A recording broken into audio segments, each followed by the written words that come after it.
প্রায় 2 থেকে আড়াই মাস আগেও কর্মীদের ভিড়ে গমগম করত দক্ষিণ দিনাজপুর জেলা তৃণমূল কংগ্রেস কার্যালয়। রাজ্য পালাবদল হতে তৃণমূল কংগ্রেস দুই ভাগে বিভক্ত। ফলে জেলা তৃণমূল কংগ্রেস দখলে থাকা নিয়ে মমতা বন্দ্যোপাধ্যায় তৃণমূল ও ঋতুব্রত বন্দ্যোপাধ্যায় তৃণমূল ও কোন্দল প্রকাশ্যে এলো। তালা বন্ধ হয়ে পড়ে থাকায় মমতাপন্থী তৃণমূল জেলা কার্যালয়ে সভা করতে পারলেন না। ঘটনায় দক্ষিণ দিনাজপুর জেলার রাজনৈতিক মহলে ব্যাপক শোরগোল পড়েছে। শেষে গঙ্গারামপুর তরুণে আহ্বানে 21শে জুলাইয়ের প্রস্তুতি সভা করলেন মমতাপন্থী তৃণমূলীরা। রাজনৈতিক মহলের মত, কলকাতার দলীয় কার্যালয় দখলের আজ এবার দক্ষিণ দিনাজপুর জেলার গঙ্গারামপুরেও পড়ল। বরাবরের জন্য গঙ্গারামপুর নিউ মার্কেটে অবস্থিত দক্ষিণ দিনাজপুর জেলা তৃণমূল কংগ্রেস কার্যালয়টি প্রাক্তন মন্ত্রী তথা বিধায়ক বিপ্লব মিত্রের নিয়ন্ত্রণাধীনে থাকা।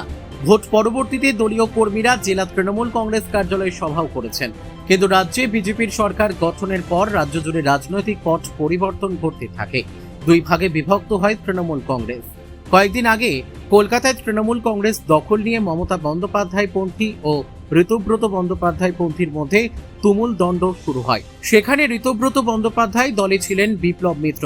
এর মাঝে সোমবার বেলা 3টায় মমতা বন্দ্যোপাধ্যায় পন্থীরা গঙ্গারামপুরে অবস্থিত দক্ষিণ দিনাজপুর জেলা কার্যালয়ে 21 জুলাইয়ের প্রস্তুতি সভা ডাকেন। সেই মতো বেলা 3টে থেকে মমতাপন্থী জেলার তৃণমূল নেতা কর্মীরা গঙ্গারামপুরে জেলা কার্যালয়ে আসতে শুরু করেন। নেতা কর্মীরা জমায়েত হতে দেখতে পান জেলা তৃণমূল কংগ্রেস কার্যালয় তালাবন্দি অবস্থায় পড়ে রয়েছে। এ নিয়ে চরম ক্ষোভের সৃষ্টি হয়। অভিযোগের আঙ্গুল উঠতে থাকে বিপ্লব মিত্রের দিকে। কোথায় হবে সভা তা নিয়ে দ্বন্দ্ব শুরু হয়। শেষে বিপ্লব মিত্রের ক্লাব হিসেবে পরিচিত তরুণের আহ্বানে সভা হয়।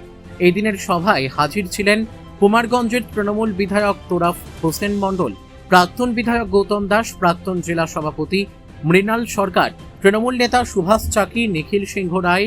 এদিন কর্মীদের ভিড় ছিল চোখে পড়ার মতো।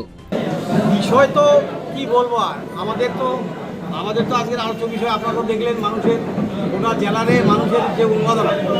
আগামী 21শে জুলাই প্রতি বছরের ন্যায় এবারও মমতা ব্যানার্জির ডাকে ধর্মতলা চলো 21শে জুলাইকে কেন্দ্র করে, সেইটা নিয়ে আমরা সবাই জেলার তৃণমূল কর্মীরা আমরা ঐক্যবদ্ধভাবে আমরা সবাই এসেছিলাম যে কে কখন কিভাবে যাব, ট্রেনে যাব না গাড়িতে যাব, কিভাবে যাব, কয়দিন যাব, কিভাবে যাব, সেইটা নিয়ে আমরা মমতা ব্যানার্জির ডাকে কলকাতার ধর্মতলায় যেখানে প্রতি বছরের ন্যায় হয় সেখানে মমতা ব্যানার্জি যেখানে করবে, এক কথায় যেখানে আমাদের শহীদ দিবস করবে, আমরা দক্ষিণ দিনাজপুর জেলা আমরা সবাই ঐক্যবদ্ধভাবে আমরা সবাই মমতা ব্যানার্জির সেই 21শে জুলাই যাতে সফল হয় তার জন্য আমরা সবাই একসঙ্গে যাব, সে বিষয়ে আলোচনার জন্য আমরা সবাই সমবেত হয়েছিলাম। কি দেখলেন এসে? এখানে দেখা দেখি কি সেটা তো আপনারাও দেখলেন, দেখলাম যে তালা কে বা কারা লাগিয়েছে, সেটা তো আর আমরা দেখিনি কে লাগিয়েছে। যাই হোক, যারাই লাগাক, এইটা লাগাটা ভুল করেছে। এখানে তৃণমূল কর্মীরা যদি সবাই ওই তালার বিরুদ্ধে হয় তাহলে ব্যক্তিগতভাবে একজন তালা লাগে তো তার মালিকানা সে খাটাতে পারবে না। তালাই যদি লাগায় তাহলে উপরে তো মমতা ব্যানার্জির ছবিটা লাগা আছে। মমতা ব্যানার্জির ডাকে তো আমরা এসেছি, মমতা ব্যানার্জির ডাকে তো আমরা কলকাতায় যাব, তাহলে ও তালারও কোনো মূল্য নাই, আর মমতা ব্যানার্জির ছবির এটা বাদ দিয়ে এটারও কোনো মূল্য নাই। এটা কিছুদিনের মধ্যে প্রমাণ হয়ে যাবে যে মমতা ব্যানার্জি আসল তৃণমূল, বাকি সব ফ্যাক। বলছি যে এই যে তালা লাগানো নিয়ে কি আপনারা কোনো আইনি পরামর্শ কিংবা আইনি কেবল বসলাম দেখি, অবশ্যই সেটা সেই বিষয়ে হাঁটবো। আগে আমরা মিটিংটা করি, সবাই সবার মতামত নিয়ে। 21শে জুলাই প্রস্তুতি সভা ছিল পূর্ব ঘোষিত আমাদের এই সভা। আপনারা দেখছেন জেলার প্রত্যেকটা প্রান্তের থেকে তৃণমূল কংগ্রেস কর্মীরা এসছে। আমাদের এই ঘরে তিল দাঁড়ানোর জায়গা নেই। দুঃখের বিষয়, আমরা জেলা পার্টি অফিসে গতকালকে অবধি আমি রাত্রি 8টার সময় চাবি লাগিয়ে পার্টি অফিস ঝাড়টার দিয়ে চলে যাই, এবং আজকে হঠাৎ করে যে কেয়ারটেকার আছে সে লাপাতা, তাকে খুঁজে পাওয়া যাচ্ছে না। এটা খুব দুঃখের বিষয়। তার কারণ 4 তারিখের পরে রেজাল্টের পর থেকে 2 মাস ধরে গঙ্গারামপুরের কোনো নেতা পার্টি অফিসে বসে না।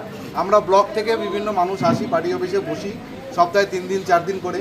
আমরা এর আগে জেলার মিটিং হয়েছে, এর আগে ব্লকের মিটিং হয়েছে, কিন্তু কালকে একদম অদ্ভুতভাবে প্ল্যানফুলি চাবিটা যে কেয়ারটেকার আছে সে লাপাতা হয়ে গেছে, তার ফোন লাগছে না। সেই জন্য আমরা একটা অল্টারনেটিভ জায়গায় আমাদের পার্শ্ববর্তী একটা অস্থায়ী যে জেলা তৃণমূল কংগ্রেসের কার্যালয় আছে সেখানে আমরা প্রস্তুতি সভার মিটিংটা করছি। তো কি মনে হচ্ছে কেন তালা? এটা নোংরামি চলছে।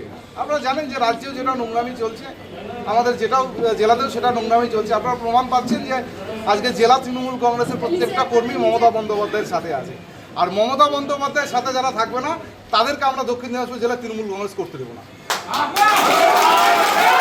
গঙ্গারামপুর থেকে অমিত মহন্তের রিপোর্ট, কুলিক নিউজ।